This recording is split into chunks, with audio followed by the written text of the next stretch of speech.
Ilana Razbash, and this is Radio Architecture.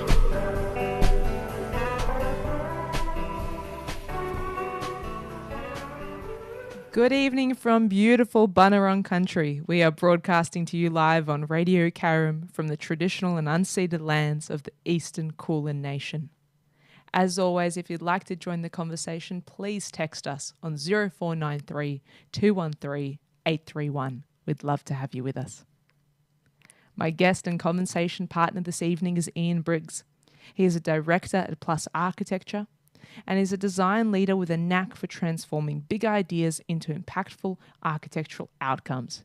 He's played a key role in shaping urban precincts across Australia and always focusing on purposeful, refined and enduring design. Welcome to the program, Ian. Thanks for having me. You know, I was shocked in preparing for our conversation that Plus have 11 studios across Australasia. Yeah, it's daunting when you add it all up, but it's exciting and it gives you little windows into places and stories and people that you would not necessarily get. Amazing. How many colleagues do you have? Across Australia and New Zealand, we're approaching 250. Some studios larger, some smaller, but it's every location is unique. And yet you find the commonality amongst all locations, which is, it's pretty special. I wonder, how do you maintain that culture or connectivity or communication as one company? Or do you find perhaps you're more as separate little satellites? It's something that we really focus on early in the setting up of a studio. And it's a really strange thing, the idea of values and why you get up out of bed in the morning to do something and to then work with other people who see that in you. Sometimes you have to state it, and sometimes you forget to state it and you would just assume people get it. And I think many of the screw-ups in the world, whether it's architecture or anything else, come down to people assuming things or people not stating things clearly. And it's something that I guess we all have to remind ourselves that people aren't mind readers. If I sort of wave my hands and give someone a scribble on a piece of paper, I do have to actually give them some insight into what I was thinking rather than just get it, quick, go. Communication is everything. Yeah, and it's what we do, whether it's in a building and the building says something, or it's in a piece of paper, or it's words, or it's voice. It's being clear and really concise about what you're saying without the waffle. Spot on. We'll chat a little bit more about Plus later. I want to ask you the same question I do ask all my guests, which I think you suspect you know what it is because you are a listener of the program. And that's, what's your earliest memory of a building or place? So I was thinking about this and I'm not entirely sure what the order was, so I have to give you two answers. Oh, please do. So the first one was the Cat and Fiddle Arcade in Hobart. And it's Hobart City Centre is this really interesting warren of secret pathways and interconnected shops. And if you know how to get through them, you can kind of get from one side of the city centre to the other side without actually having to go outside into the frigid, cold winter air or rain or whatever. So in the middle of it all, there's this arcade that was designed, I guess, in the 60s. I actually haven't properly researched it. And it's this amazing once-an-hour animated 1960s copper-clad structure that looks like it could be out of Walt Disney's world, where there's this really beautifully crafted cat and fiddle and the cow jumps over the moon and it plays the music and it's all animated up high on a wall within this kind of circular drum-shaped space. And all the kids of sort of up to the age of 9 or 10 just gather there with mums and prams and dads and everyone else, and you kind of set your watch by it and you get in there and you watch it. And we lived in Hobart for a short while when I was quite young, and that was one of the lasting memories of my childhood. And the other one was a six-pack somewhere in South Africa where we went to visit some family. And so there was apartments on one side and then this Cat and Fiddle arcade. But it was always about the space that this drum space had in the Cat and Fiddle arcade, and the music and the and the movement. It was really exciting, and the performance and the people watching. It was great. How old were you when you experienced that memory? Probably about 3 to 4 years old. Okay, so that's quite early. Mm. No wonder that musicality just captured you. Yeah, I mean, it's one of those things where music is that great trigger for memory, whether it's music or smell. It's far more powerful than the visual. So yeah, whenever I visit Melbourne, Hobart again, it's one of my destinations that I accidentally, on purpose, will make sure I walk through that space. And it offers something actually to the public realm. There's something so beautiful about doing these installations that serve no function, right? No. They're more than decorative because they almost get a bit whimsical or a bit silly. But how much joy it brings people. It is. And the fact that it creates because it animates on the hour, it creates a reason to be in a space. You can kind of look at your watch and go, oh, it's 5 minutes to whatever hour clock it is. And so you go, oh, I might just sit down here and have a snack and just wait for childhood memories to come back or to show your children. And because it creates a performance at that moment, it's far more powerful as an experience than it is just walking past some fairly lifeless sculpture.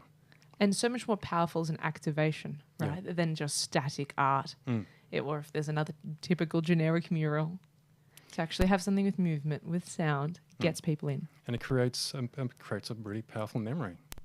And I think that's what all really good design, whether it's static or moving, it's about creating memories and stories. Who inspired you to become an architect? It didn't happen for quite a while until I was in early years of high school, and one of my closest friends in year 7, his father was an architect, who I ended up working for part-time during university years. But he lived in what I thought was the most incredible pole house on the side of a hill, and it was all sort of double height spaces and an exposed old copper fireplace in the middle of it, suspended from the ceiling. And it was super, super cool for a boy who grew up on a farm and then lived in sort of a brick veneer suburban house. And it wasn't until meeting an architect that you just saw that as an option for yourself. Yeah, because I guess you don't know what you don't know, to quote the great Ronald Rumsfeld. But it was about, I didn't actually realise people get to do that as a job, as a real job. My mum always used to say that if she knew that keeping animals at a zoo was a real job, she would have dropped everything and made that a job. So when you live in smaller communities, you don't get to see the sort of jobs like that, the professional jobs, which are not the typical ones. And you don't really get to see that on TV that much. You don't get to, when I was growing up, amazing broadcasts like this, to hear the voices of people who do what you would think would be a dream job. You don't get that exposure back in the olden days. So I think to see these roles and to know how you can contribute is really exciting for people now. And that's, I guess, what I got when I started that friendship with back in year 7. If you could say one thing to your younger self, what would it be? Have more confidence to follow those ideas you think you have, but either you reckon they just won't work, or someone's probably done it before. Just having that more confidence. In design, perhaps, or in chasing the career dreams? I think chasing the career dreams sounds terrible, but true. Yeah, it's not accepting second place in yourself.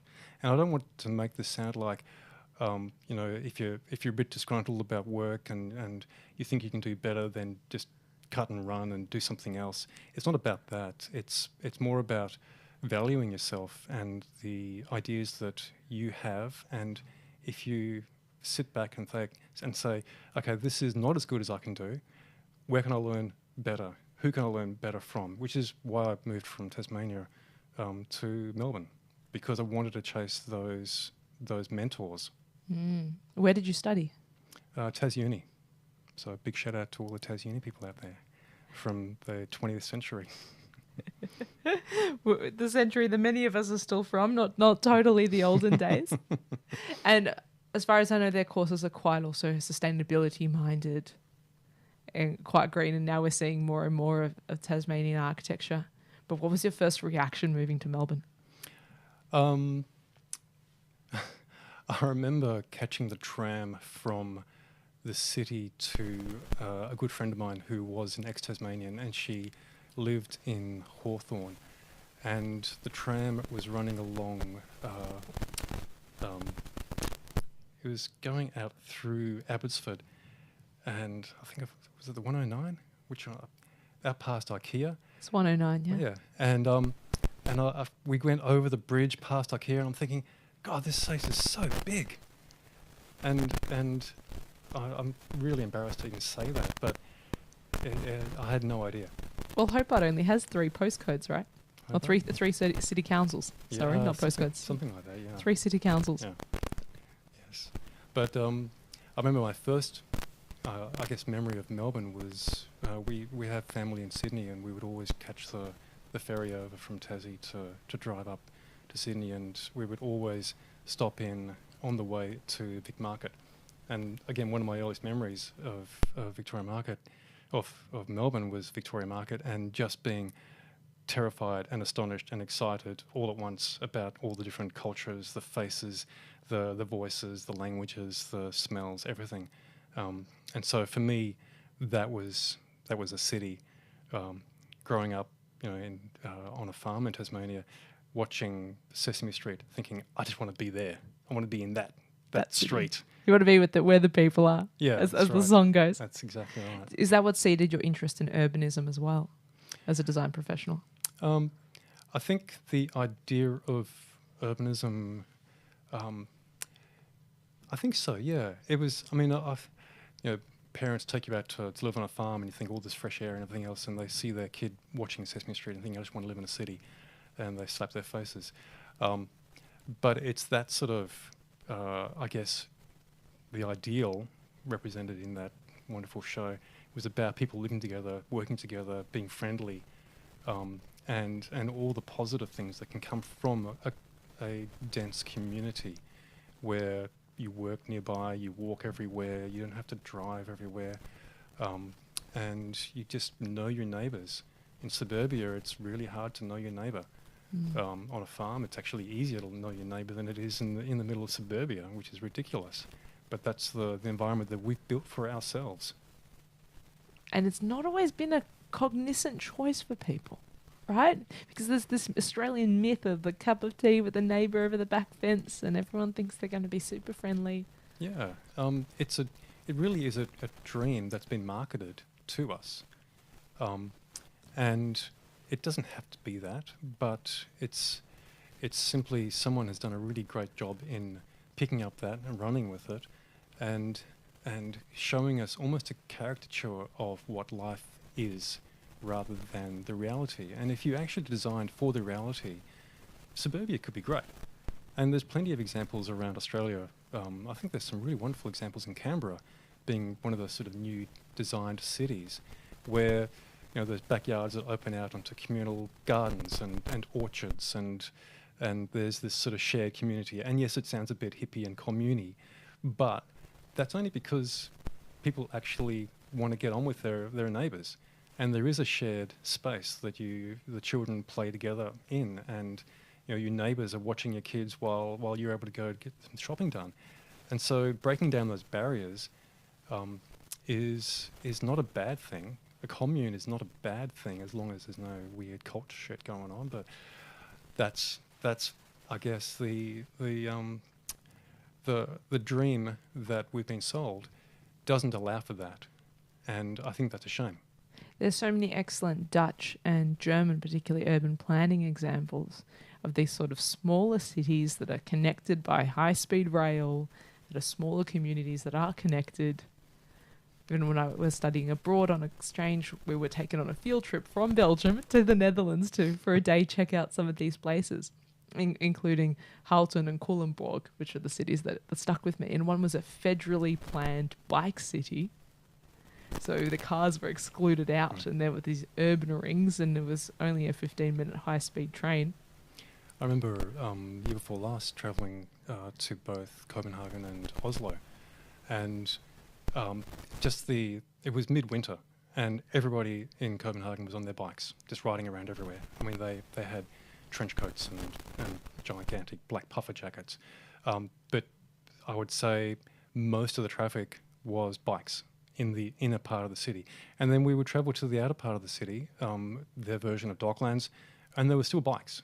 So it wasn't like sort of the coffee latte sippers in the middle of the city riding their bikes and everyone else lives in the real world. The real world was that. And that was really exciting to see. The traffic light system actually allowed safe movement of bicycles. Because the bikes go first? There's a separate light for them? Yeah, there's a turning lane for bikes. It's a whole parallel traffic system for bikes. And yet, when you start to kind of dig a little bit deeper, there is a level of, I'm going to say, obedience in having to live within that structure in a lot of the Scandinavian countries, where you kind of do need to follow the rules a lot more stringently than what Australians might prefer to do. That's true. We are a bit of a larrikin culture. I think we have a healthy mix of larrikin, and we like to queue. I think Americans, I've heard, especially in Australia, they can't believe how much we follow the rules. And yet I know when I've travelled to Italy, if you see a roundabout and you're meant to go all the way around, you don't. You just take the shortest route across the roundabout to get to where you want to go to. So, we're kind of sitting in between total anarchy and total nanny state. And I think it's a healthy position to be in. Especially for us as a young nation that has so much opportunity in terms of the architecture and the design culture, and we're still living the question, really, and what is Australian architecture? It's a constantly evolving discipline, constantly evolving design practice. And we have so much opportunity to continue shaping this. Yeah, but we had a German graduate join us about 15 years ago. And she was with us for quite a while. But her folio, she studied at Melbourne Uni before she joined us, and her folio had a final year project, which was a visitor centre for a Aboriginal town, a First Nations town in the southwest of Victoria.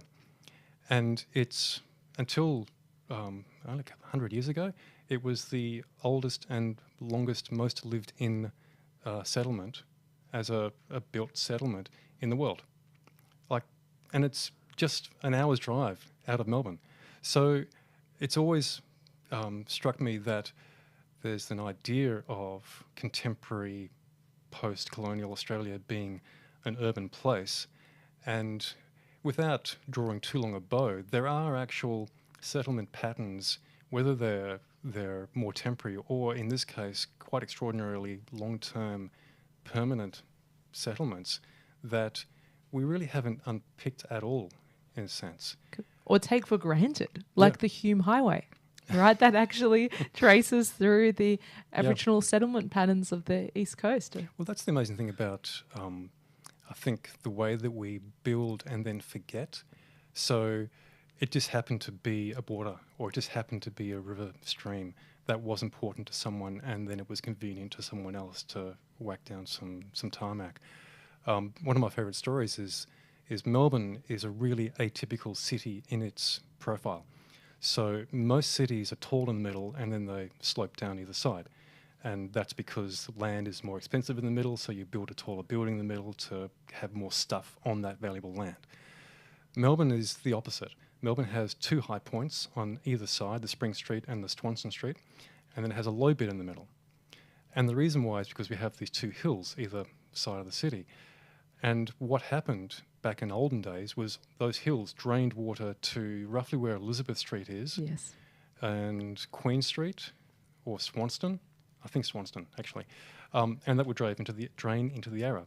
So all the money in developing bigger and bigger buildings was concentrated on the two ends, the Paris and the other end of the city, and all of the kind of the rubbishy stuff was in the middle.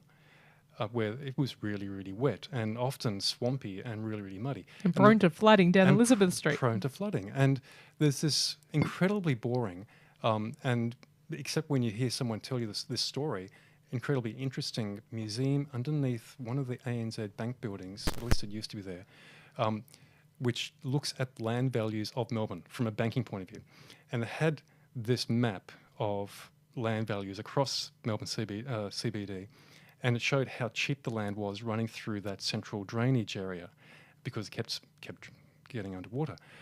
So now we have all the old undeveloped sites that were original or early Melbourne buildings through the middle of the city, which are now protected by heritage, and we have all the tall stuff on the other side. So we have this peculiar shape of Melbourne, which is high on the sides and really low in the middle. And you look at it and you go, you don't really question it. But it's actually an echo of our history, just like the roads, just like the way that we develop. And people kind of forget and move on. But it's an echo, and I think it's really fascinating. There's so much memory in place. But I don't know how much memory is actually brought forward to informing what we're doing. Like, once it's protected by heritage, people go, oh, well, it's protected because it's an old building. It's actually protected because it was one of the worst buildings in Melbourne that no one could be bothered to knock over. But now it's an amazing example of that era. That's ridiculous, but true. Isn't that the role of the architect, though, to uncover some of those stories and bring them to light and, in effect, make a judgment about the value of these stories to be returned back into the conversation? Or are you suggesting that we should revalue them to be representative of how bad they were, so we should knock them over? No, I'm all for keeping those heritage buildings. In fact, it even really saddens me. I think there's an interesting exhibition now at the moment about the lost Melbourne buildings. Yeah, the I've forgotten the wreckers, but could have been the Prague of the South. Could have been the Prague of the South.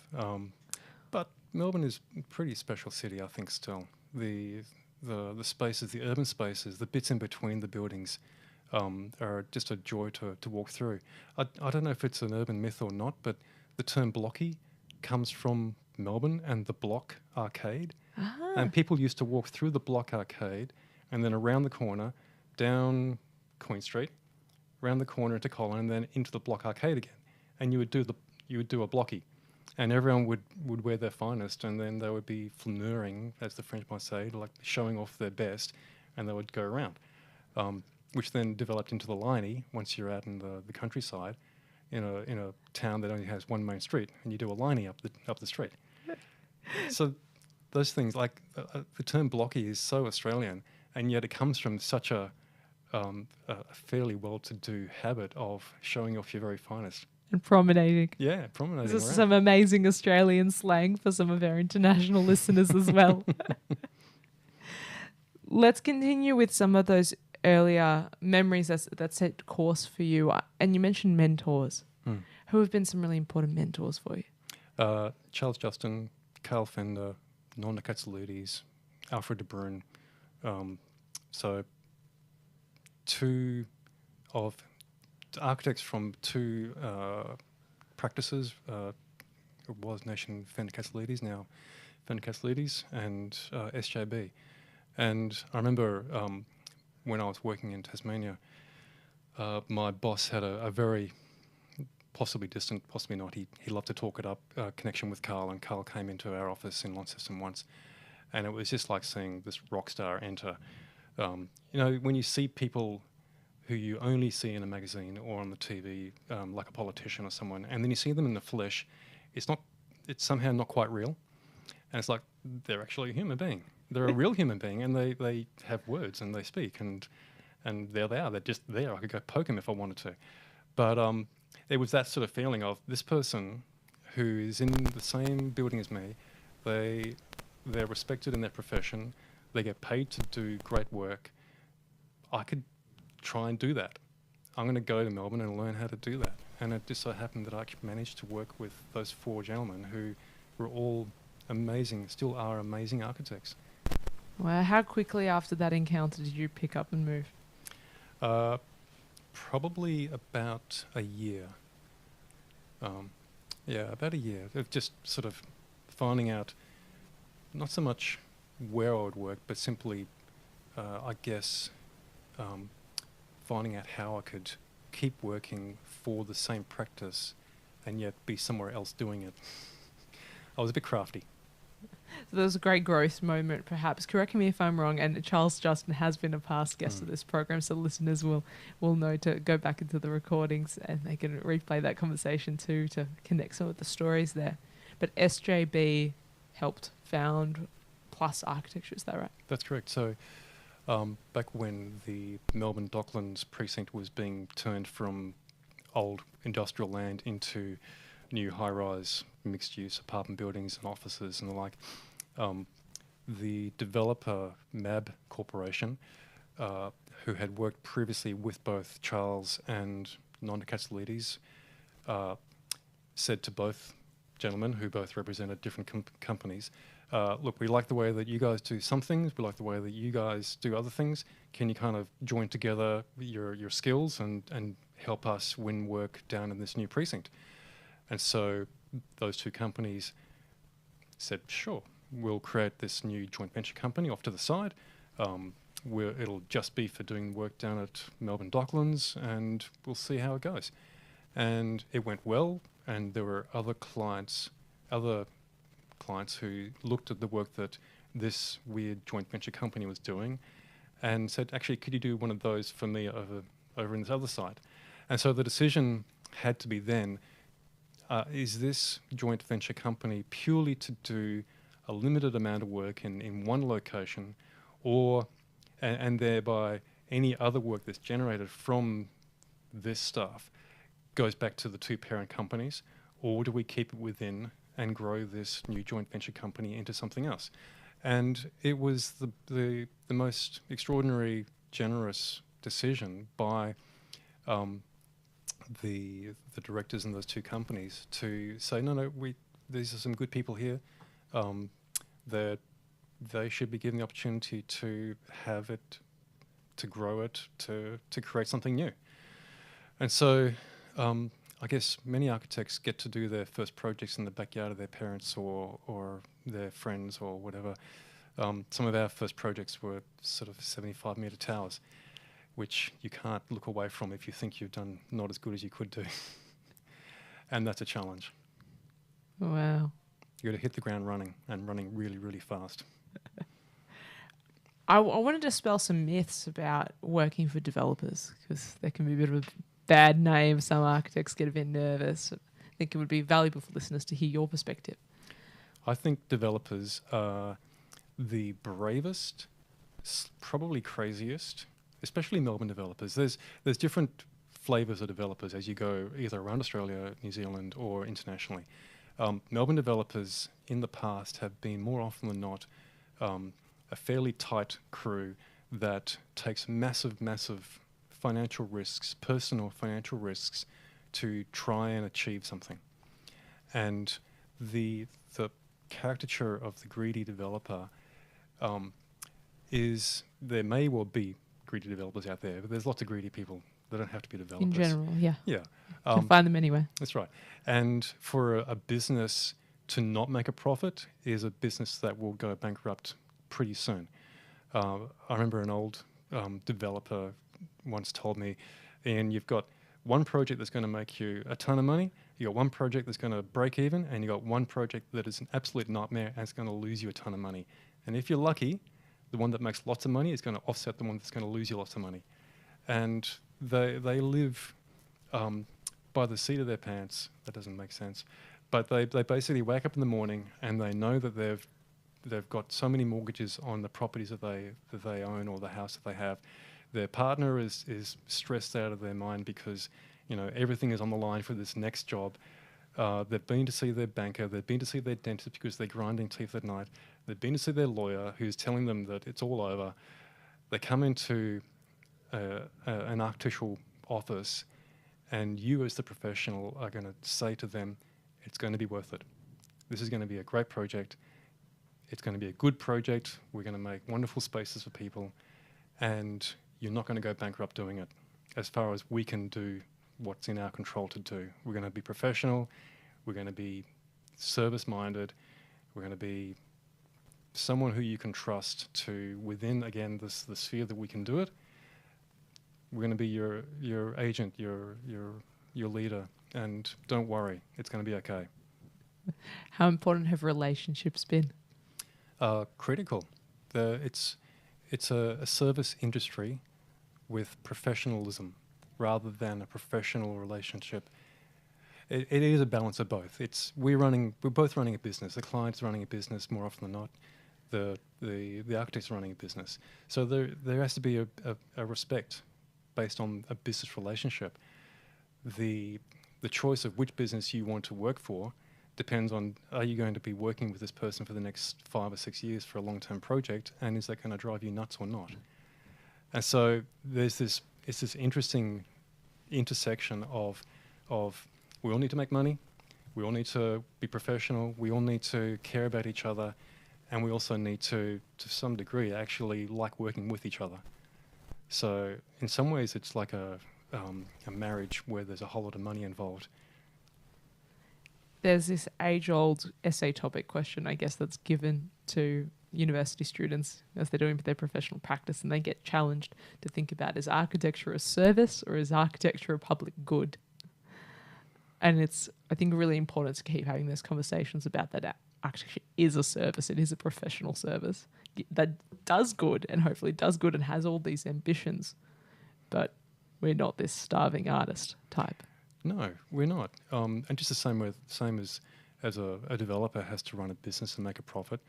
If you're an architecture practice, you need to understand the value of time, the value of money. You have to understand you're in a working environment where you treat your own people around you with respect. You've all gone through university. You're all educated adults. 7 years. 7 years. 2 years of then training, right, Yeah. get exams. You're all adults, and I think one of the challenges that the architecture profession faces is not just the lack of professionalism sometimes, but also almost the infanticization. Is that the right? Where we reduce ourselves to sometimes being the artist in almost a childlike way. And I think that's a real challenge.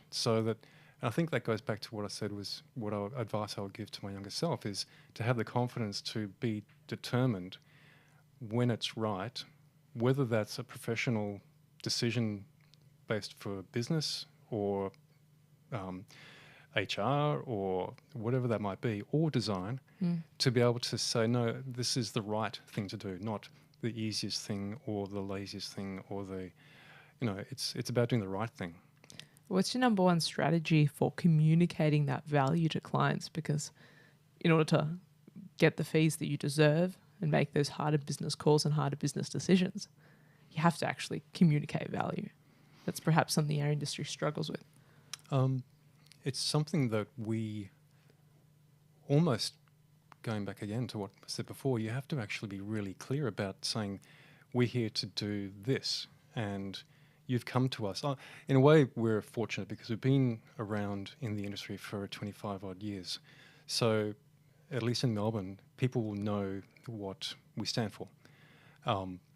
And there's a respect for that, and like attracts like. That's really useful. But for any client to actually have that initial engagement first, and then do some level of investigation, and then work on the project, and then come back to them relatively quickly and say, these are our thoughts, these are our values, these are the things that we think are important about this site and this approach. Are we all on the same page? And they may say, no, we want you to do this. And you say, okay, I'm going to either convince you that that may not be the right strategy, or I'll respect that decision that you've made or that preference you've made, and then see where that takes me. And sometimes it's in a place where you're not initially comfortable, you actually find something new. And that can be really exciting when you're challenged that way. Or it's someone who is just asking you to do something really nasty, and then you've just got to say, look, we're going to have to part ways, thanks. It's not working out for us, and I think there's someone else out there that's probably better for you than us. What's the hardest business decision you've had to make, or as a practice leader? I had to make sure that a client was, if they weren't going to be the right fit for us, to be able to let that client know without it becoming a personal thing. And they're a great person, but they weren't a good fit for us from a business to business point of view. And that was really hard to do because I really wanted to work with that person. Yes. Can't let your emotions get in the way of it. Yeah, he was a really cool person, and I'd love to do that work. But the way that the work was being done it didn't match my values and the people that worked with me.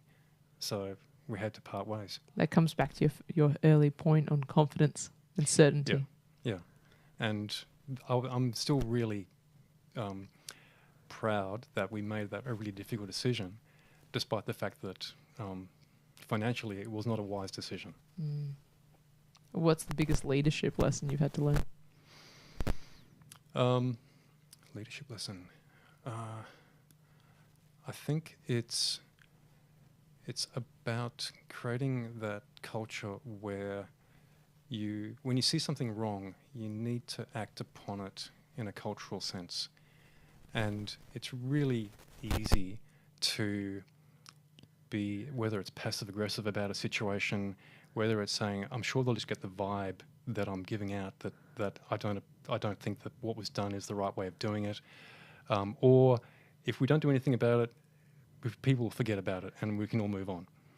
And I think they're the worst possible things you can do. And it just doesn't create a respectful place to work in. And so it's very much about, I guess, as a leader of an organization, you're always at fault for all the mistakes in the company, and the rest of the office is always getting the reward for anything good that happened. And if you can remember that, then I think you're on the way to being a decent leader.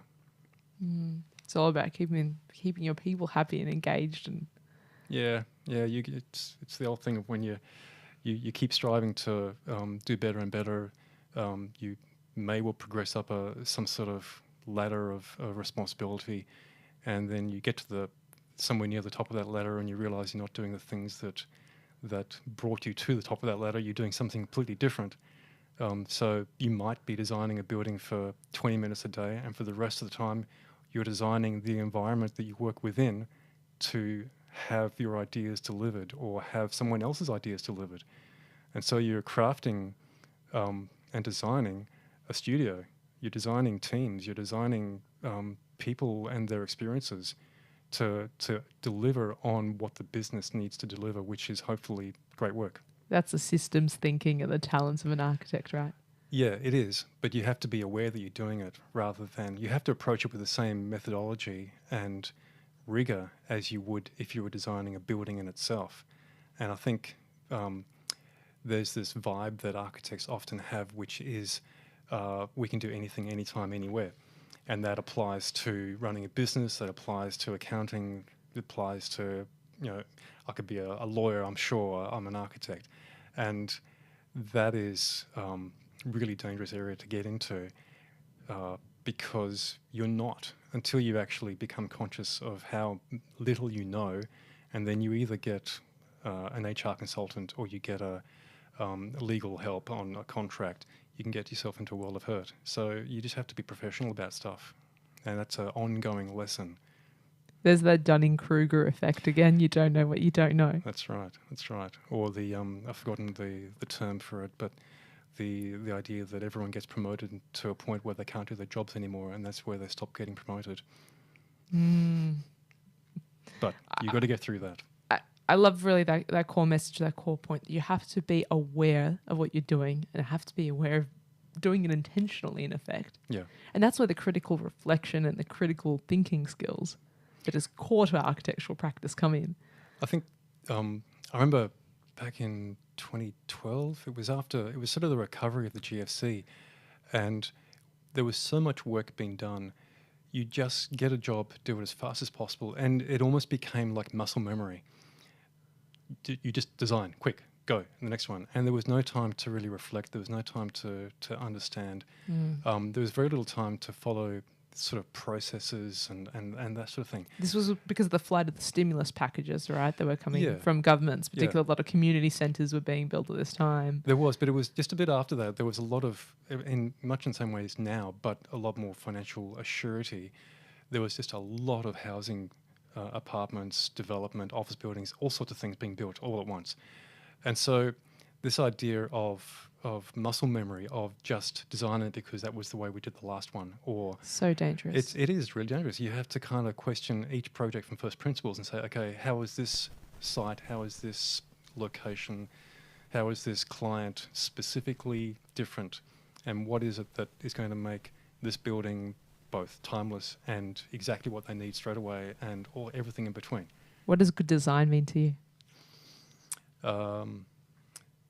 Something that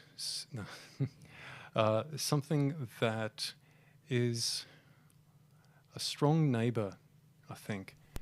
To coin another Charles Justinism, every city has space enough for around about 2 or 3 iconic, in inverted commas, buildings, and everything else should be a good background building. And unfortunately, I think with this sort of Western design to sell, to attract, to this sort of speculative development that is prevalent very much in Australia and the US, maybe a little bit less so in the UK, but still there. The every single building has to be a shouty, look at me, I'm amazing, I've got lipstick on, rah rah rah building.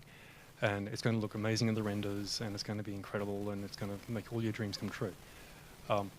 And so you end up having mess. You have so many icons, so many shouty buildings. It's like the scene out of The Life of Brian, where he says, you're all individuals, and everyone shouts back, yes, we're all individuals. It's like, it's just a crowd of individuals all screaming at once. And I think many cities around the world are a lot calmer, and I think it's because of the way stuff is sold as opposed to designed spaces. And that's a challenge that I think we have in Melbourne, have had in Melbourne. I think Sydney to a lesser degree, but they have their own challenges. You look at the Gold Coast, Brisbane, there's a lot of stuff that is done to attract attention, and in the end, those sorts of projects are attention grabbing because they are of the moment, not of their built life. They're representing themselves as a teenager, and they're always a teenager. So when they're a teenager, that's great. But in 15 years' time, if you're still acting like a teenager, you're really annoying. That's so true. I feel like you're specifically referring to shouty towers in this instance, right? Those really large-scale developments that start dominating our skyline. Yeah. And supposedly I heard recently that Melbourne is one of the fastest-growing skylines in the world. Yeah. It's with the most towers approved and the least recognisable over time. Yes. It's tricky walking through the city sometimes. It's really windy. And it's all about, I don't mind if there's lots and lots of towers in the city. I think that's a thing. It's bringing people into the city. I think that's fantastic, having a busy streets. I think the challenge is always what happens on those bottom ground, level 1, level 2, level 3, what those sort of the floors that interact directly to the street and the footpaths, what that feels like. You've got to get the wind modelling right. You do. I heard a horrific thing. Like, I remember talking to a wind engineer and he was saying that the problem isn't that it's really windy. The problem isn't that it's really windy and you're going to get your hair messed up. The problem is it's really windy and you get blown into traffic. Yes. And that's it's dangerous. Yeah, it's actually physically dangerous. We deal with serious risk in this profession. Yeah. And it's for listeners, really. It's the wind that hits the shiny facade of the tower. It shoots down, hits the street level. And then shoots out from the bottom of the building and blows you potentially into oncoming traffic. That's why the podium is so important, the base is important, and all those bits you might see hanging off a tower Yep. help to disturb those All- wind forces. All the bits that the architects hate that get in the way of their beautiful, iconic, blobby, erect building. Huge, massive tower. Huge, massive tower. And that is also sometimes tall and skinny, right? We've all heard rumors about how developers may purchase to join adjacent sites so that they can't take each other against planning. Yeah, well, there's a great example of that in Melbourne where the views out of a particular tower to the river was preeminent, and there was word that and I don't even know if it was actually real, but there was definitely a whisper that was spread that the site between this building and the river was going to be developed. So the owners of the building who wanted the view said to the owners of the building in front of them, we'll give you a whole pile of cash, we'll buy the air rights above you, and we will maintain our view, thanks. And whether, again, it was a real thing or just a strategy to get a whole pile of money, that happened. Air rights are a very common thing as well. They are. They get sold. They are, and for good reason. Like if there's a city has to have a certain ability to grow, and yet we also want to protect certain older buildings. So does that mean that a city has to stay low? Well, maybe not. As the potential for the whole city to grow if there was no heritage buildings, how do you actually transition from not knocking over a heritage building, but actually using the space of it in a sustainable way? Well, you move that space to an adjacent building and make it a little bit taller. So it makes sense. You just have to then balance all the other implications of that. I wonder, with a practice that's across 11 offices, pardon me, and about 200 and something people, are you using AI? Are you integrating AI? Are you concerned about AI? I was, until very, very recently, deeply suspicious of AI because what I saw was basically image generation that didn't really have any substance. It was as if you presented the designer or the client with 20 or 30 or an unlimited number of pictures, and you say to the designer or client, pick one you like the look of, and that has absolutely no integrity, no process of, is it the best material, is it the best window to wall ratio, is it the best anything? No What authorship, no professionalism. I'm in a way, I don't care about that much. Interesting. What I do care about is it the right response? Now, maybe AI will be able to, in not too distant a future, be able to consider environmental impact in its image making. It'll be able to consider finances of material cost. It'll be able to consider the tracking of those materials to their source to make sure they're from a sustainable source. It'll be able to consider the regulations of how high, what overshadowing, everything else. At some point, what is the differentiation between a really good design by a human and a really good design by AI? Feeling, emotion, Yeah. empathy. But someone who's living in that building in 20 years' time, do they care about the feeling, emotion and empathy of the designer or the original client or even the original owner of that apartment or office space?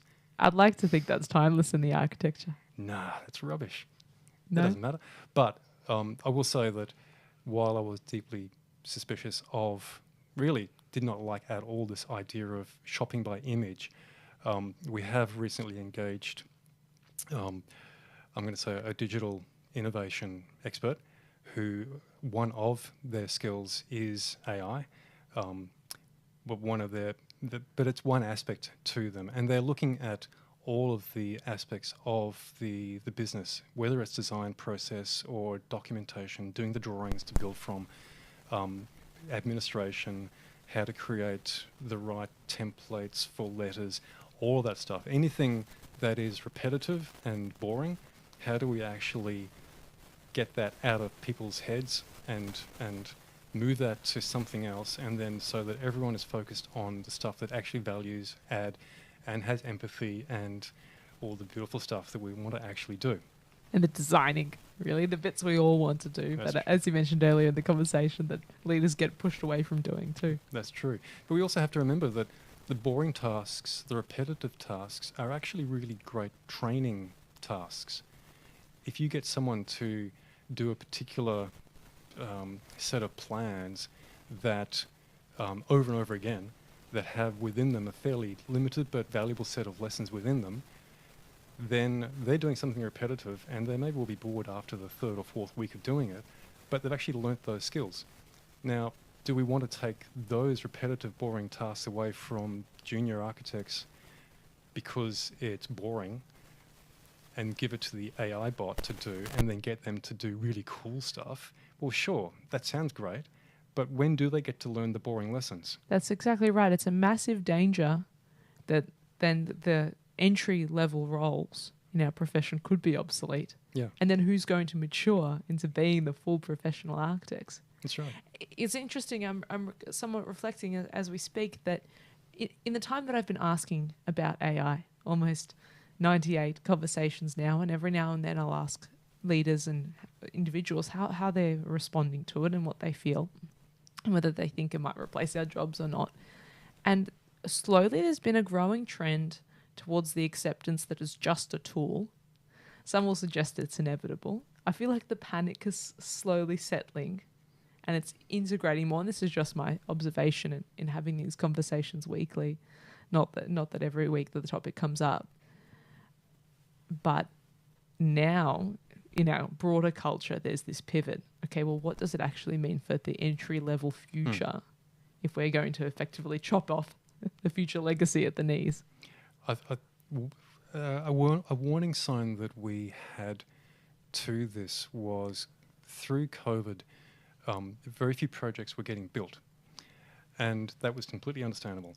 But the implication, the impact was that a lot of our younger architects and graduates weren't able to go to building sites to see buildings being built. So you had a lot of the more experienced architects who have been there, done that, understand how stuff is put together, the realities of how to get a building put together. They had that experience. The junior guys didn't.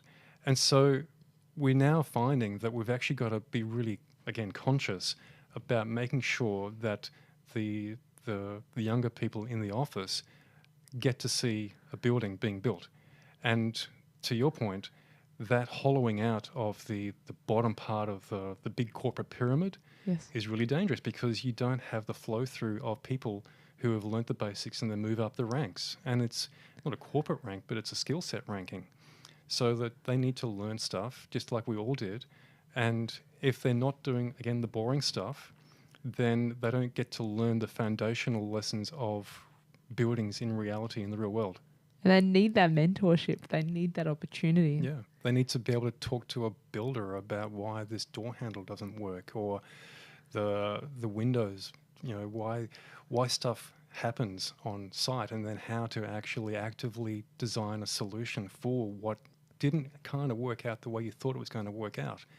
And if those conversations don't happen anymore, like during COVID, then you need to make sure they're going to happen after. But with AI, you don't get that choice. Once you've got it in to replace certain tasks, great, you save some money, things are speeding up. The old mantra of innovate or die, that's awesome. But what are you losing in that process? That's definitely something we all have to rigorously question at the moment. And even for ourselves, even people who are really jumping onto using AI for drafting, for writing, for proofreading. Are we still training and flexing our critical thinking muscle? Are we still flexing that writing muscle to go from scratch? But I'm mindful of the time, and I do want to ask, where do you think we're ultimately going at the moment as a profession? What are you able to, particularly from your sector of that commercial and the developer arm of the market that you're in, what are you able to observe or see coming up on the horizon for us? I think the developers that we work with are more and more concerned about the long-term value of their brand. And while that sounds very markety and everything else, our clients are really concerned about, does the building still look Does it still work? Does it still function as good from day one as it will do in 20 years' time? Because they have clients who buy from them who will move from building to building. And just like the architectural adage, you're only as good as the last building you built, the same for our clients. If they want to get away with something cheap and nasty, they could do it. But it means that they won't get another shot again. So that short-termism that may have been prevalent back in the 2010s, post GFC, that sort of dropped away a little bit, but then it came back. Now I really see a value shift in a lot of the clients, developers, whether it's large institutional companies or smaller sort of more nimble companies. They're really striving to do the very best that is possible rather than the easiest that is possible. That's amazing news. What do you think has driven that interrogation around quality and brand and reputation? Because they're ultimately not new concepts, but it's amazing that it's really coming into the forefront. I think because making a project stack up, making it financially work has become so much harder. The profit margins are so much tighter that developers are saying, well, this is a long-term game rather than I'm in and out and then I'll buy a Ferrari and then I'm in and out again in 5 years' time. That type of developer, while I'm sure they'll always be there, has been kind of, they're just not interested in much harder problems to solve and unlock as really committed clients are today. Right, so it's a financial lever there ultimately with it. They're understanding the value of the brand. Yeah. And once that reputation is gone, good luck. That's right. The same with architecture, really. Exactly the same with architecture. It takes a minute to undo it and takes quite a long time to build it back up again, the reputation. I think that's a very famous quote about Warren Buffett, that he could afford to lose a lot of money on Wall Street, but one thing they really couldn't afford to lose was their reputation. Yep. Not an iota of it. Well, I'll ask my last question then, and that's what gives you hope? What gives me hope? I am really excited by the next generation that is coming through my company. They are doing everything that I wish I was doing when I was their age, and all I can do is encourage them to do the wise risks, the thoughtfulness that I can try and do today, but they get to do it 20 years my junior. So that is one of the most exciting things I see around me, and that's what gives me a great deal of hope. That's a lovely thought. If you could have I do want to squeeze one more question in, because if you could have your time again, what's the number one thing you'd do if you were their age? I don't know. Different to what I've already done. Yeah. Something they're doing, as you mentioned, something they're getting to do now that you'd wish you'd done then. I think it would be questioning more the status quo. And I think there's architects and designers out there who did that early and took enormous risks and have created the world around them that is a really great world for them and, more importantly, the broader community. And I think that's something that is just the most admirable thing possible. Perfect note to end the conversation on. Thank you so much for joining me on the program, Ian. Thank you. Thanks for joining me for another evening of Radio Architecture with Ilana Razbash. This live show was broadcast and recorded in the Radio Karim studio on Bunurong Country. You can replay this show wherever you get your podcasts. Thanks for tuning in and supporting community radio. Take care. Hey, I'm Jane Oakley, a Matilda alumni footballer, number 36, and you're